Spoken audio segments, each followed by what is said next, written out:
Tem um minuto?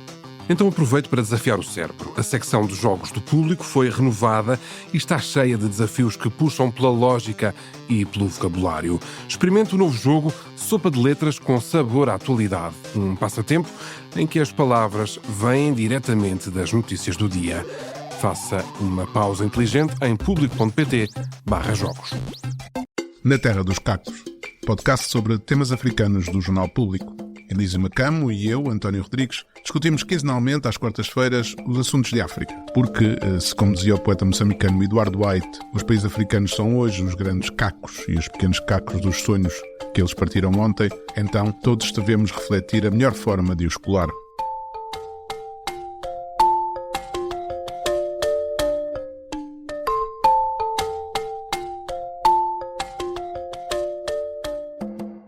Um diálogo, uma ausência de diálogo e um país em que as conversas pararam e as armas aprestam-se para voltar a falar.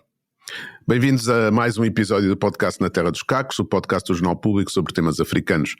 Neste regresso, depois da pausa das férias, vamos então falar de Moçambique, da Guiné-Bissau e do Sudão do Sul. Sobre Moçambique conversaremos na segunda parte com o sociólogo moçambicano João Feijó, investigador do Observatório do Meio Rural, um dos mais importantes institutos de investigação do país.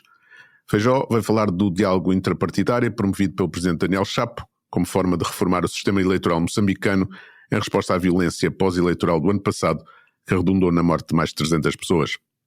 E de Venâncio Mondlane, o principal candidato derrotado nas eleições de outubro do ano passado, querer que o seu recém-formado partido seja convidado a integrar o Fórum de Diálogo Intrapartidário. Antes, na primeira parte, eu, António Rodrigues e o professor Elísio Macamo debruçamos-nos sobre a falta de diálogo do presidente da Guiné-Bissau, Omar Sissoko Embaló, e a sua forma sui generis de interpretar a Constituição e as leis do país num mandato caracterizado pelo autoritarismo e pela violência imposta a adversários políticos e ativistas sociais, políticos e de direitos humanos. Também falamos do país mais jovem do mundo, que passou grande parte da sua curta existência em guerra, outra parte numa espécie de paz podre e agora se encontra na antecâmara de voltar a deixar falar as armas, o Sudão do Sul. Feita a introdução, passemos então à conversa. O que Omar Sissoko Embaló demonstrou ao longo de todo o seu mandato, entre outras coisas, foi esse apego a uma leitura própria da Constituição da Guiné-Bissau, sendo essa leitura própria a seguinte: a Carta Magna é importante sempre que se possa interpretar a favor do Presidente da República. Sempre que o texto constitucional se afasta dos desejos absolutistas de Omar Sissoko Embaló, o texto não serve e pode ser posto de lado.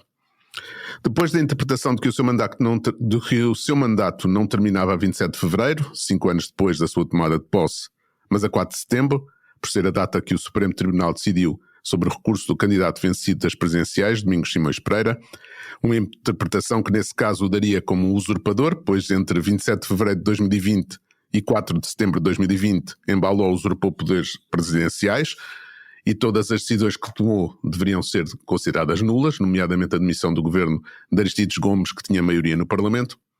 Mas mesmo aceitando que o mandato terminaria a 4 de setembro, Sissoko Embaló deveria ter marcado as eleições para uma data que permitisse ao seu sucessor assumir o cargo na data prevista.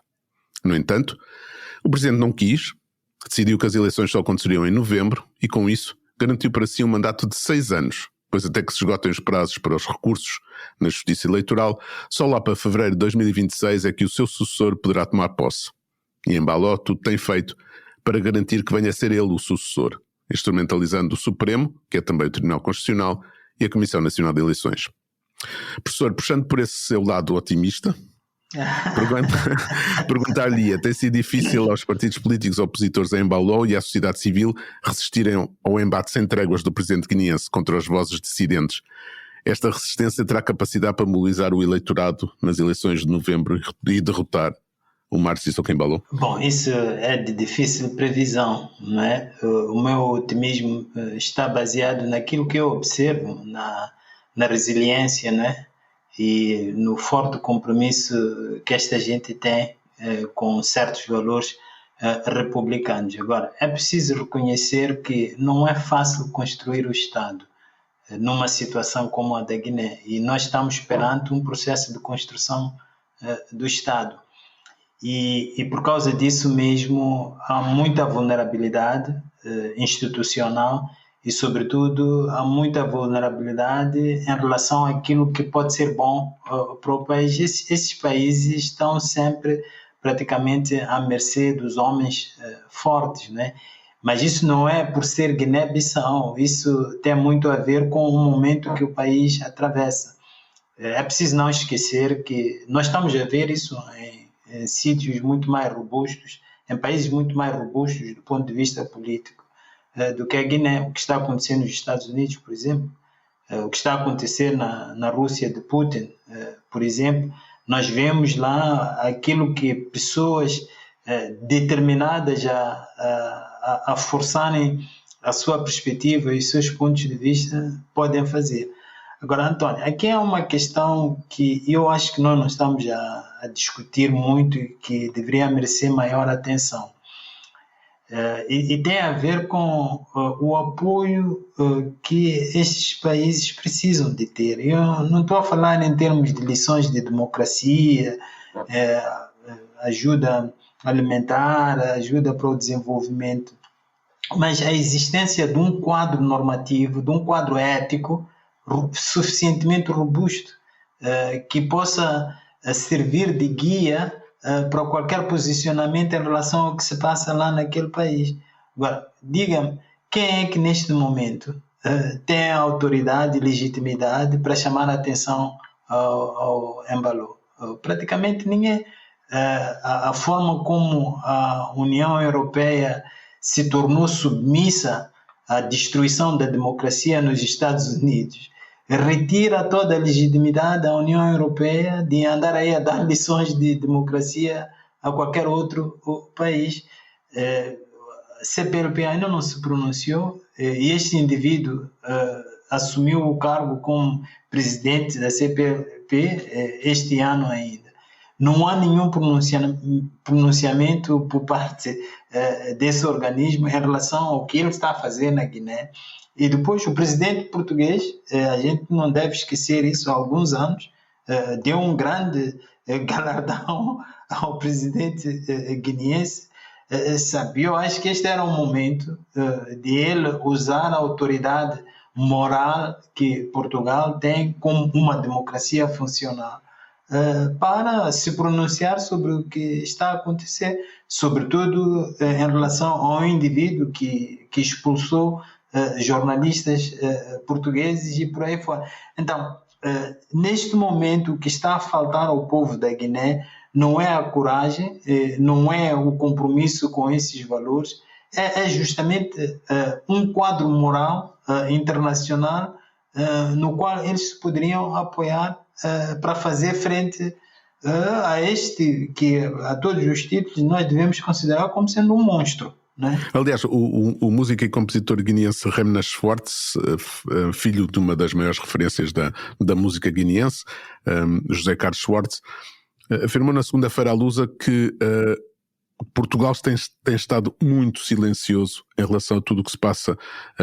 na Guiné-Bissau, nomeadamente a expulsão dos jornalistas da agência Lusa, da RTP e da RDP África, da Guiné-Bissau, simplesmente porque Embalo não gosta que haja jornalismo independente que faça referência àquilo que acontece no país.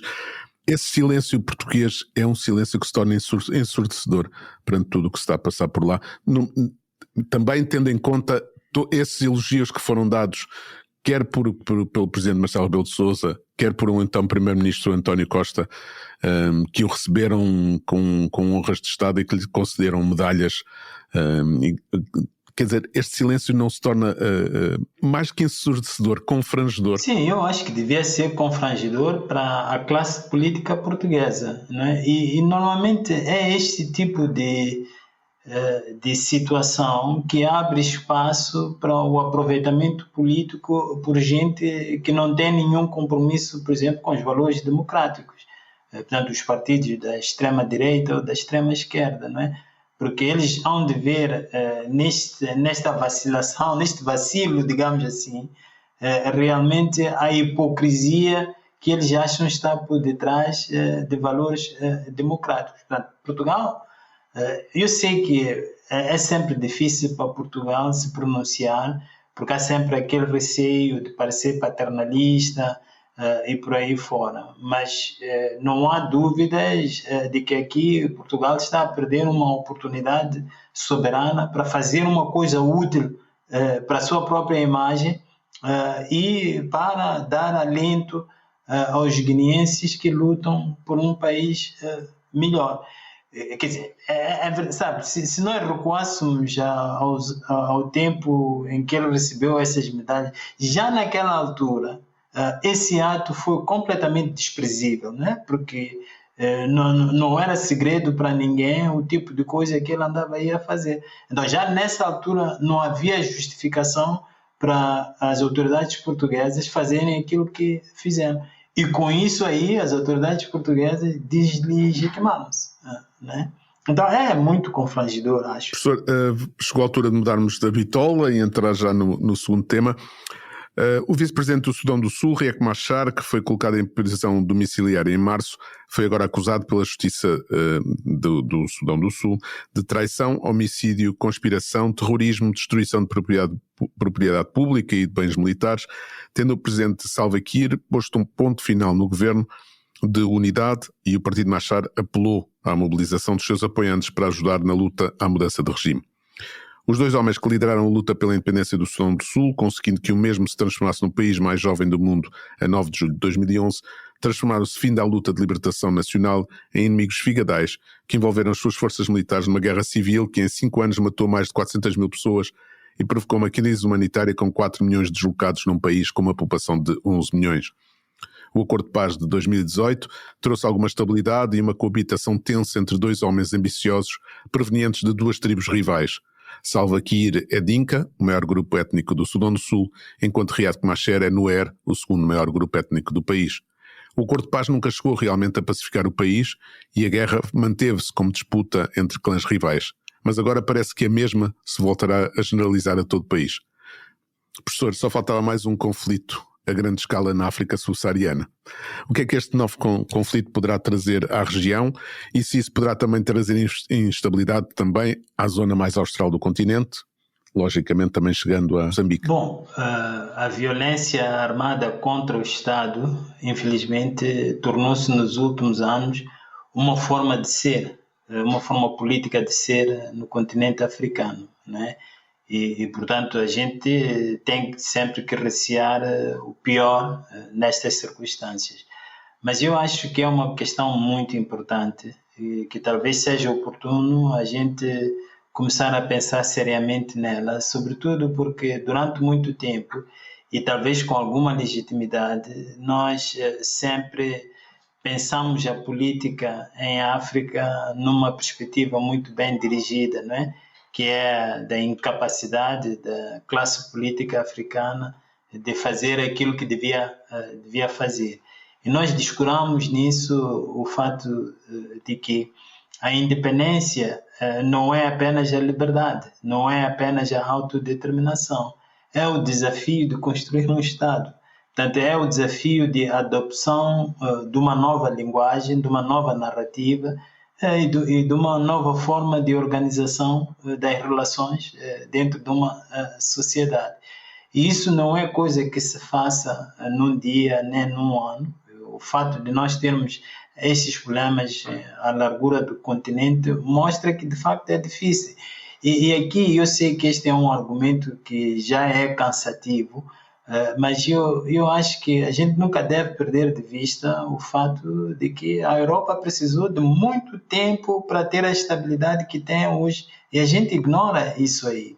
E mesmo os países europeus que conseguiram dar a volta beneficiaram de circunstâncias que, infelizmente, não estão ao dispor dos países africanos. Eu posso dar um exemplo muito concreto. O Mediterrâneo europeu viveu durante muito tempo ditaduras, sobretudo a Península Ibérica. E eu considero, por um lado, impressionante que, por exemplo, os portugueses e os espanhóis tenham conseguido dar a volta em tão pouco tempo, mas é preciso não esquecer que eles deram a volta dentro de um contexto que favorecia que eles dessem essa volta. Se Portugal estivesse na vizinhança do Congo e do Sudão, eu não tenho a certeza se teria conseguido dar a volta que deu em 74. E mesmo assim é bom não esquecer que mesmo assim houve problemas.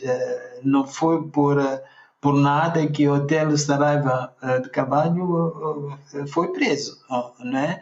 Agora, imagina coisas assim acontecerem num país como o Sudão, né? Completamente vulnerável e tanto com todas as circunstâncias geoestratégicas que nós devemos tomar em consideração. Portanto, o que eu quero dizer é o seguinte, que eu lamento muito o que está acontecendo no Sudão do Sul, é triste ver aquilo ali, mas eu estou à procura de uma forma de ser um pouco caridoso na avaliação do que está lá a acontecer. E parte dessa caridade vem do reconhecimento da grande dificuldade que é se adaptar a um mundo que não foi você a construir, né? Mas você tem que viver nesse mundo de acordo com as regras desse mundo. É difícil. Eu acho que descurou-se muito o acompanhamento que é difícil construir um Estado, principalmente depois de uma guerra, que é difícil construir. Devia ter havido mais apoio internacional das Nações Unidas, da União Africana, nessa construção, ou seja, de modo a consolidar as instituições, de modo a que as rivalidades não se resolvam pelas armas, que é o que acontece um bocadinho num país em que as instituições ainda não estão consolidadas e, portanto, qualquer diferença política é resolvida da maneira em que eles estão habituados, sim, que é usando as armas, não é? Sim. Eu já dei aulas aqui a um alto oficial das Forças Armadas Suíças. E uma coisa que ele sempre dizia, e eu tinha alguma dificuldade em entender, mas entendo melhor agora, ele dizia que, olha, o maior desafio em qualquer país é controlar quem tem acesso às armas. Né? Se você não consegue controlar quem tem acesso às armas, você não tem nada feito. Né? Portanto, nós na sociologia política falamos do Estado como o monopólio do uso dos meios legítimos de violência, né? Portanto, há muita profundidade nessa constatação e é o que nós estamos a ver lá no Sudão, mas também na República Democrática do Congo, um pouco por todo lado. Quem controla as armas, o acesso às armas, tem todos os trunfos para fazer e desfazer, e infelizmente é o que está a acontecer. Não tem muito, é claro que a gente pode sempre meter essa linguagem étnica, não é? Dizer que um é Dinka e o outro é Nuer, e de certeza que na cabeça dessas pessoas isso também está presente, não é? Mas não é por aí. Eu acho que é uma questão estrutural que exige caridade e empatia da parte de quem analisa as coisas. E com isto terminamos aqui a primeira parte do programa. Passemos então à nossa entrevista. Na semana passada, o presidente Daniel Chapo lançou uma auscultação pública nacional e na diáspora sobre o diálogo político para a pacificação de Moçambique. Um processo em que Venâncio Mondlane, candidato derrotado nas presidenciais de outubro do ano passado, quer que o seu novo partido, o Anamola, Aliança Nacional para um Moçambique Livre e Autónomo, faça parte desse processo de diálogo político que visa, entre outras coisas, criar um novo modelo eleitoral que permita a muitos moçambicanos voltar a acreditar na justiça e transparência do processo eleitoral em Moçambique. Connosco, para falar desse tema, temos o sociólogo João Feijó, investigador do Observatório do Meio Rural e arguto observador da realidade política moçambicana. João Feijó, antes de mais, os nossos agradecimentos por ter aceitado o nosso convite para estar aqui neste podcast. O Venâncio Mondlane diz que escreveu ao Presidente a requerer que o seu partido recém-formado seja incluído no processo de diálogo. Daniel Chapo não terá respondido diretamente à carta, mas aproveitou o discurso na cerimónia de lançamento da auscultação pública para dizer, e passo a citar, neste processo todas as vozes contam, todas as mãos ajudam a construir e todos os sonhos têm lugar. Não há nenhum moçambicano sequer que está excluído. Ninguém precisa de fazer requerimentos, nem uma carta para fazer parte do diálogo nacional inclusivo. Estamos todos convidados. Isso é mesmo assim? Estão todos convidados ou para o diálogo há uns mais convidados que outros? Quer dizer, as palavras são palavras bonitas, estamos todos convidados, todos fazemos parte do país, todos podemos participar, não precisamos de requerimentos nem de formalismos, mas depois a experiência leva-nos a desconfiar dessas boas intenções.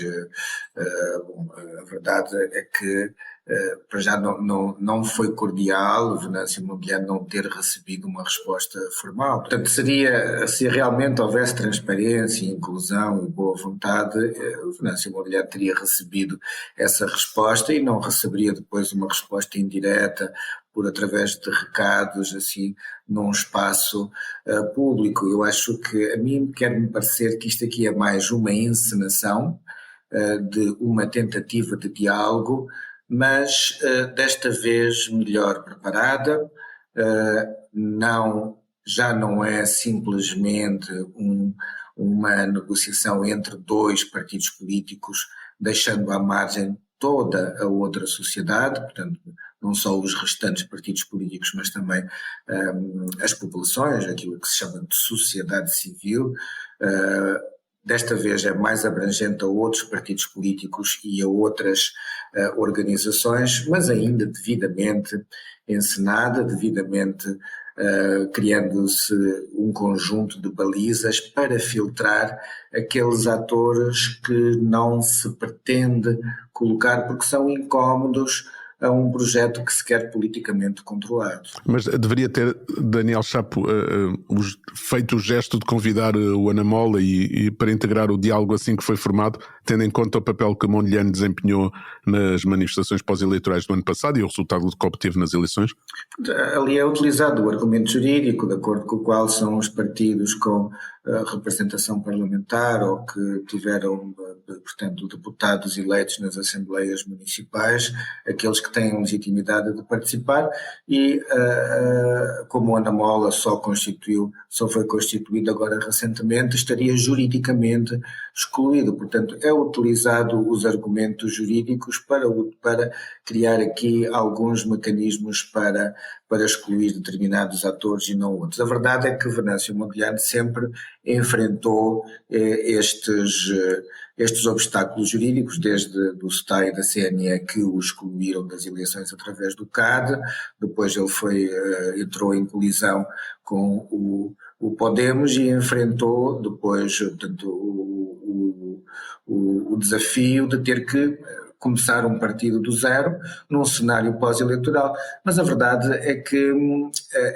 a grande parte desta população tem um carinho muito especial por este indivíduo, que o vê como um messias, vê nele a esperança para uma melhoria das suas condições de vida e de resolução dos seus problemas, tem uma força muito grande mobilizadora, são eles que conseguem paralisar o país e aqueles partidos que têm a representação parlamentar têm a representação a partir de resultados bastante suspeitos e não existe um sentimento de legitimidade em relação a esses partidos porque as eleições foram viciadas, portanto, desde o processo de eleição, portanto, de composição dos partidos políticos e de recenseamento, até depois ao processo de aprovação no Conselho Constitucional, dos resultados de validação dos resultados finais através do Conselho Constitucional. Então existe esta suspeita que torna este diálogo ilegítimo e aquele ator que foi o grande mobilizador está excluído deste processo ou não tem um mecanismo formal em que possa participar como os outros. Vamos ver o que é que isto vai dar, não é? Eu tenho 2 ou 3 perguntas em relação a isso. A primeira tem a ver com o que se sabe, né? Que no início ele esteve contra este diálogo e uma das razões da cisão com Podemos foi o fato de Podemos ter aceito os processos institucionais, né? Portanto, o diálogo constituiu-se sem ele, por decisão dele de não participar, né? Então, não sei como é que o João Feijó vê esse lado da questão, se os outros têm essa obrigação de o integrar, mesmo se ele no início se tivesse oposto a isso. E sem descurar o fato de que, segundo uma reportagem do semanário Evidências desta semana. Ele diz que o diálogo é uma farsa, não é? E que enquanto não forem resolvidos outros problemas que têm a ver com as detenções arbitrárias, a tortura e por aí fora, aquilo não vai servir para nada. Como é que vê a questão em face disso? Começando por essa segunda questão, é verdade que ao mesmo tempo que se foi falando de toda esta questão de inclusão, de unidade nacional e de coesão, ao mesmo tempo que havia todo este discurso de pacificação das relações, também haviam atitudes sinistras de literalmente caçar membros apoiantes de Venâncio Mondlane e de fragilizar o respectivo partido. Portanto, por isso é que a gente tem algumas dúvidas em relação às reais intenções deste projeto de unidade e de diálogo e de reconstrução do país. Agora, o primeiro aspecto, a primeira questão, Venâncio Mondlane foi atravessando várias fases, né? Ele é um político que inaugurou uma nova forma de fazer oposição em Moçambique. Era um indivíduo que era inovador na forma de usar as instituições. Ele usava frequentemente, ele colocava bastantes petições, processos na Procuradoria-Geral, no Tribunal Administrativo. Ele, como parlamentar, era um deputado que ia muito bem documentado, informava-se. Na minha organização, várias vezes ele aproximou-se para recolher documentos sobre, por exemplo, a avaliação do sustenta e outras temáticas de desenvolvimento económico, e ele ia bem documentado e fazia bem o papel de oposição e era uma alternativa àquela Renamo castrense que estava nas matas e que usava a ameaça para fazer política. Portanto, eu acho que isso foi bom para o país.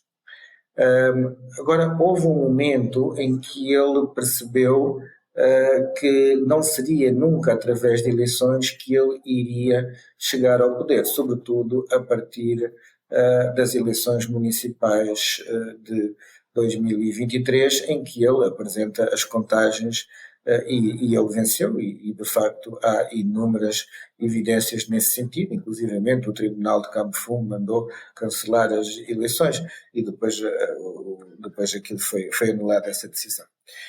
Nessa altura ele percebe que não é através, portanto, das vias parlamentares que vai chegar ao poder, mas através do espetáculo, através do mediatismo e quando lhe assassinam o seu advogado, aí acho que há um momento de radicalização em que ele resolve lutar através fora das instituições. E ele aí torna-se novamente inovador, porque ele transfere a ameaça das matas de Gorongosa para os bairros suburbanos de Maputo. E ele, ao descentralizar depois o protesto, ao passar, porque ele consciente que não era possível organizar nenhuma marcha em Maputo sem que a UIR disparasse contra a população, ele descentraliza e cria este empreendedorismo do protesto em que todos os jovens no seu bairro estão encarregados de se entenderem e de saberem o que vão fazer, e o Venâncio apenas nas suas lives do Facebook vinha depois só legitimar aquilo que já eram as iniciativas da juventude, desde os panelaços às marchas e a sei lá mais o quê. E então é aí que ele luta fora do sistema, é aí que ele começa a incompatibilizar-se com o Forquilha. Só que ele depois entra, ele portanto colocou toda a carne no assador, e ele às tantas já dava a entender que estava já a apelar aos militares para fazerem um golpe de Estado, há um momento em que se sente isso, e ele jogou uma carta muito arriscada, porque depois o golpe não se concretiza, e ele está num beco sem saída. E era preciso depois trazê-lo novamente às instituições, trazê-lo novamente à vida democrática, usando os canais institucionais que existem. E é neste terceiro momento que ele está agora, não é? Mas não lhe perdoam o segundo momento, isto é um aspecto que está aqui atravessado, e depois a Frelimo, não estando preparada para sair do poder, olha a integração do Venâncio Mondlane na via democrática como uma ameaça e como um risco para que depois, nas próximas eleições, consiga voltar a ter as suas vitórias, como chamam, esmagadoras, asfixiantes e qualquerizantes, não é? Sim, sim. Mas a questão, João Feijó, é que, assim como nós estamos a olhar para tudo isto aqui, damos a entender que fora do diálogo interpartidário não há nenhuma possibilidade de participação política. Não são todos os partidos moçambicanos que estão representados nesse diálogo. E não vê uma oportunidade, na verdade, para o Venâncio, estando fora desse diálogo, também pelas razões que ele próprio aponta, de ele se organizar, de ele articular melhor a base social que parece ter, e usar isso como preparação para os próximos pleitos eleitorais, porque se de facto há um risco de instrumentalização do diálogo a favor da Frelimo, a favor dos outros partidos que também perderam muito espaço em Moçambique, pode ser que não seja de seu interesse, de facto, participar nessa farsa, como ele diz. Sim, por um lado é verdade.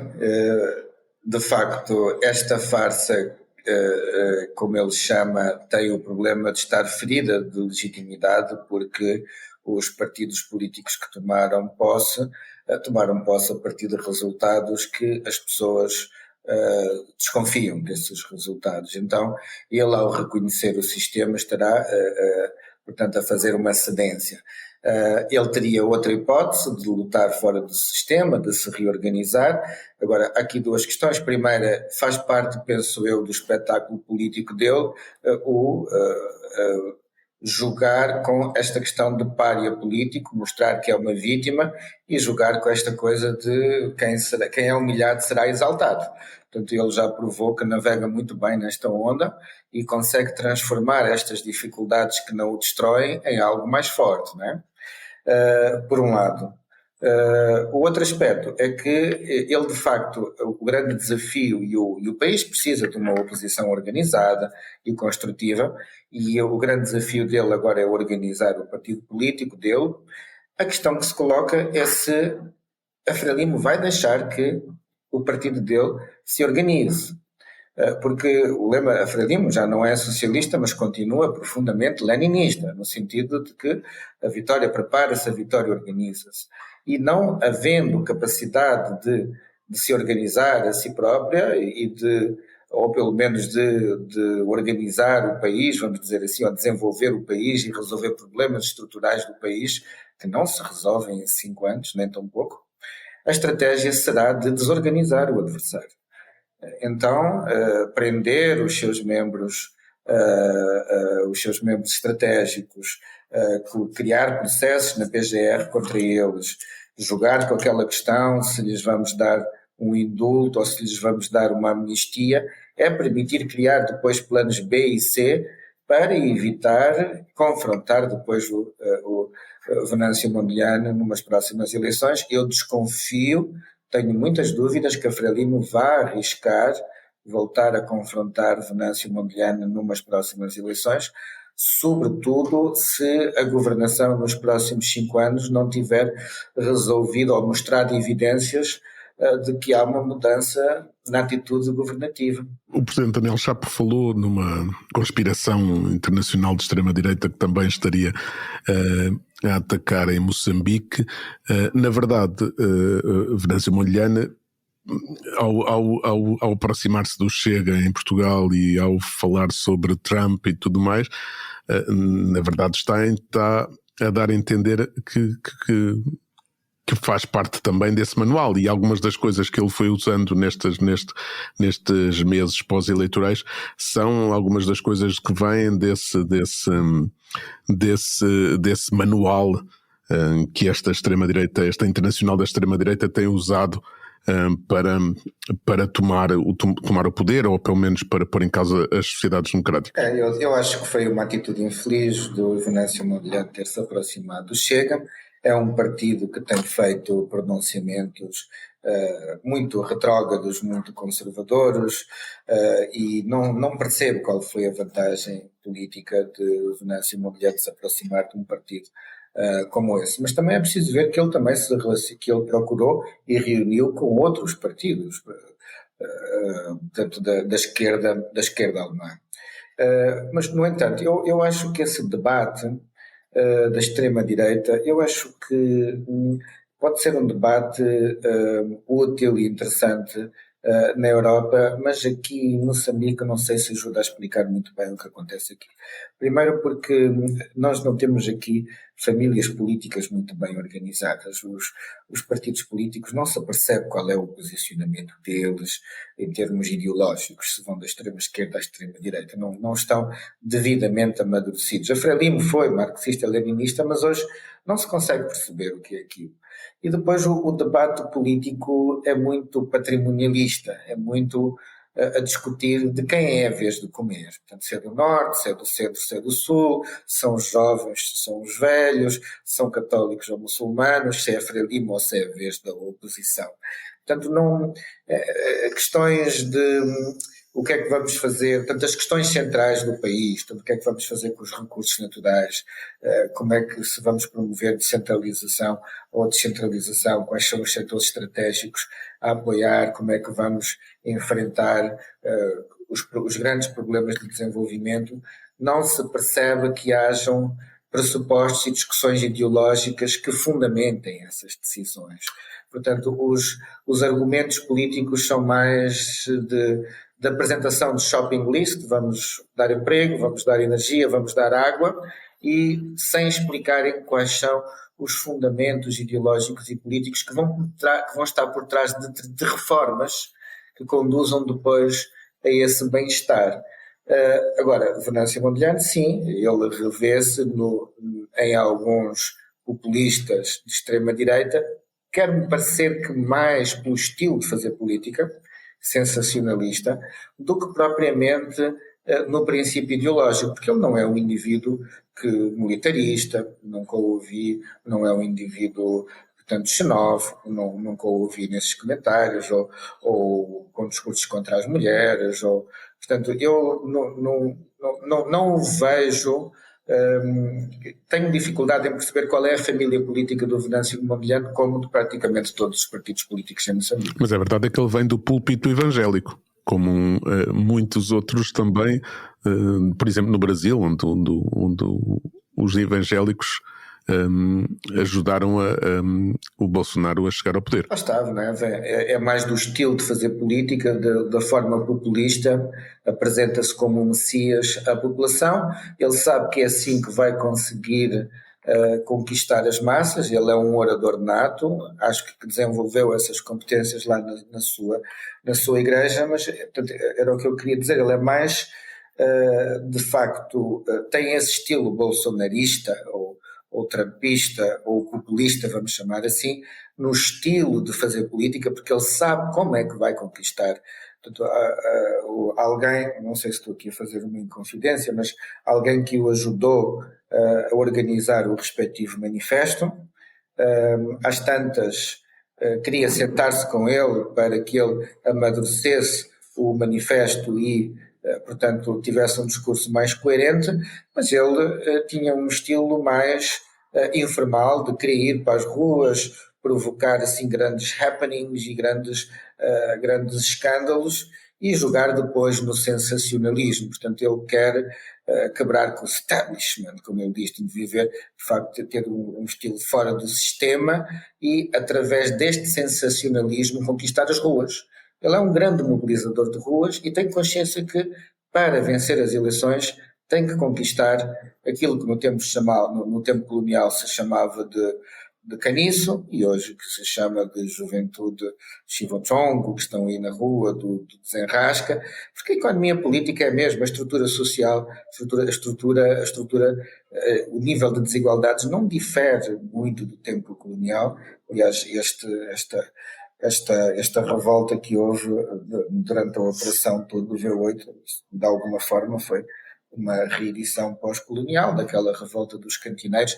Em muitos aspectos nós vimos a história a repetir-se, ou pequenos episódios a repetirem-se 50 anos depois, porque a economia política do país não mudou sistematicamente. Sim, porque há aí uma controvérsia e o CIP fez uma reportagem sobre isso, sobre os lugares reservados à sociedade civil, que aparentemente não foi um processo transparente. Não sei se o João Feijó acompanhou isso. Sim, quer dizer, não, de facto ia haver um concurso público, não se perceberam quais eram os critérios, houve organizações que alegam que concorreram e que não receberam sequer nenhuma resposta, o CIP alega isso, e depois apresentam-se três figuras que eu conheço e que não vou fazer comentários acerca delas, não seria elegante fazê-lo, mas a questão, portanto, isto comprova a questão da falta de transparência neste processo e o interesse de colocar de fora deste processo instituições que sejam incómodas para o resultado final que se pretende. E o resultado final que se pretende é simular e encenar um processo de consulta alargada, usando mecanismos jurídicos para afastar os atores incómodos, para depois demonstrar que se constituiu um novo pacto social que representa a vontade dos moçambicanos e deslegitimar depois outras vozes que sejam críticas. O CIP, em particular, é talvez a organização em Moçambique que melhor acompanhou, que mais, ou pelo menos que mais escrutínios eleitorais observou, que mais conclusões retirou acerca de todos os processos de viciação dos resultados eleitorais. E eles teriam ideias válidas e uma experiência válida acumulada que poderiam partilhar, mas que eu creio que seria incómodo colocar este ator na mesa de negociações, porque iriam precisamente, demonstrar os processos de viciação, não é? E sabe que a história de Moçambique demonstra que todas as alterações políticas significativas que aconteceram não resultaram de processos eleitorais ou de consultas públicas ou da participação da sociedade civil, resultaram de lutas sanguinárias, longas e que tiveram profundos impactos no tecido social. E eu gostaria de estar muito enganado, mas também acho que não vai ser desta vez que se vão realizar profundas alterações na sociedade civil moçambicana, porque a forma como o país está estruturado, de forma bastante centralizada, está feita de uma forma que quem acede ao Estado Central acede automaticamente a todos os recursos do Estado, portanto, às terras, às minas, às licenças, aos empregos, aos contratos, aos subsídios. Então está muito em jogo aqui. Isto torna quem está no poder relutante de perder o poder, porque vai perder tudo, não é? Os antigos colonos tinham um plano B para ir, tinham um país para onde poderiam ir. Muitos já tinham nascido aqui, não tinham relações com a metrópole, mas pelo menos tinham lá os seus antepassados, podiam ir para lá. Os atuais governantes não têm. Então, é para eles muito complicado depois terem que viver com aqueles que eles humilharam e sabem perfeitamente a humilhação a que estarão depois sujeitos. Então, um pacto de regime teria que ser um pacto que prevesse essa possibilidade de transição e de não perseguição de pessoas, mas depois tem o problema da cultura política dos governantes que se confundem com o Estado porque libertaram o país e continuam com esta cultura, mas eu acho que o que está por detrás é precisamente o centralismo deste país e a possibilidade de quem acede ao burô político do partido ou à comissão política do partido ou aqueles indivíduos que estão em órbita deste grupo muito reduzido de famílias ter possibilidade de controlar todos os recursos do Estado e depois serem intermediários do grande capital estrangeiro e reproduzirem-se assim desta forma depois rendeira, né? Isto é funcional inclusivamente para o estrangeiro, porque consegue penetrar desta forma, então este sistema acaba por ser funcional para todos, exceto para a maioria da população que não vê as suas vidas a melhorarem, porque na verdade estamos aqui a consolidar um sistema extrativista e extrovertido que beneficia simplesmente estas elites em torno deste negócio e não tem, portanto, relação com o tecido económico e social local. Bom, vamos ter que terminar por aqui esta conversa, que já vai longa, infelizmente não temos mais tempo. Volto a agradecer ao João Feijó pela sua disponibilidade por estar aqui connosco. Haverá certamente uma nova oportunidade. Obrigado, João Feijó. Eu é que agradeço, um abraço para vocês e até a próxima. Obrigado. Obrigado, um abraço. Na reta final deste episódio só nos resta, como de costume, deixar aqui as nossas sugestões. Professor, o que é que nos trouxe esta semana? Eu trago um livro moçambicano, já foi publicado há algum tempo, mas vai ser apresentado de novo e vai ser discutido no dia 17 de setembro, às 18 horas, na Casa do Professor, que é uma grande instituição cultural em Moçambique, que está na cidade da Matola. E o livro chama-se Timbila Tatu, Política Cultural e Construção da Identidade em Moçambique. O autor é um jovem antropólogo que se formou em Portugal, acho que ele fez essa tese mesmo em Portugal. É o Marílio Wan. E eu achei esse livro uma grande descrição do valor daquele instrumento musical, e ele consegue apresentar um instrumento musical não apenas como uma tecnologia, digamos assim, mas como um elemento importante de constituição da identidade de um povo. E por causa disso, acho que teria muito interesse para quem está em Maputo, na Matola, fazer parte desse evento. Portanto, Casa do Professor, dia 17 de setembro, às 18 horas. Eu, pela minha parte, venho falar de um livro que está prestes a ser publicado na Guiné-Bissau pelo Alma Group, em francês e em português. O seu autor é um homem lúcido, talvez dos mais lúcidos a intervir atualmente na esfera política guineense, Idrissa Diallo, empresário agrícola e líder do pequeno partido da Unidade Nacional. Guiné-Bissau, uma visão para a refundação do Estado, mistura memórias com reflexões sobre o passado, o presente e o futuro da Guiné-Bissau. Idrissa Diallo, que escreveu originalmente em francês porque o exílio o transformou em francófono, insiste em trabalhar em soluções pacíficas num país habituado a guerrear argumentos. Bem, e desta maneira nos despedimos. Espero que tenha gostado mais este episódio na Terra dos Cacos. Marcamos encontro para daqui a 15 dias para novo episódio. Professor, como sempre, foi um prazer. Um grande abraço. Para não perder os novos episódios, subscreva este podcast do Público na sua aplicação preferida. Para além deste programa, há mais para descobrir em público.pt/podcasts. O Público fica no ouvido.